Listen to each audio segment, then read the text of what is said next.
most liars don't think that they're lying, right? I mean, I adopt Jefferson's perspective: let friends be wrong, so that you can, get along and not fight about everything. But of course, said friends think you're wrong. They think I'm wrong. I think they're wrong. They think I'm wrong. I'm fond of saying no one in the history of the world's ever joined a cult. They join a group that they think is going to be good. People that act on their beliefs, they're probably not. They're probably self-deceived at worst, instead of they're intentionally deceiving. The protesters on January 6th that marched down to the Capitol building, we know most of them actually believed it.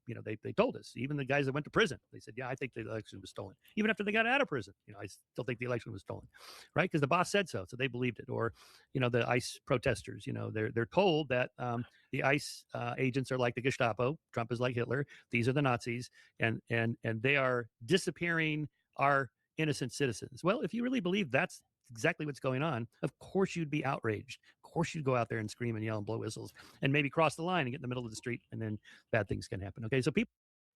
Oh man, I disagree with his. I understand the point. I disagree with his comparison because there's no evidence of the election being stolen, and relying on one individual and his like posse to determine truth is flawed.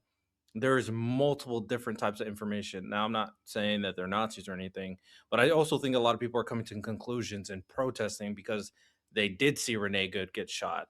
They do see children getting taken. They do see people taken out of stores and taken out of their homes almost completely naked.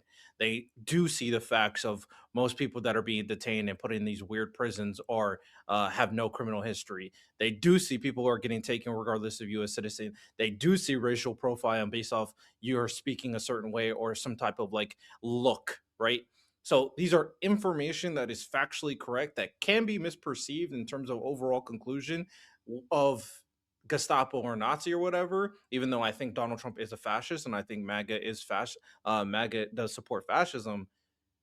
Sure, but there's much more verifiable evidence that can be confirmed of things that you would understand people be outraged about.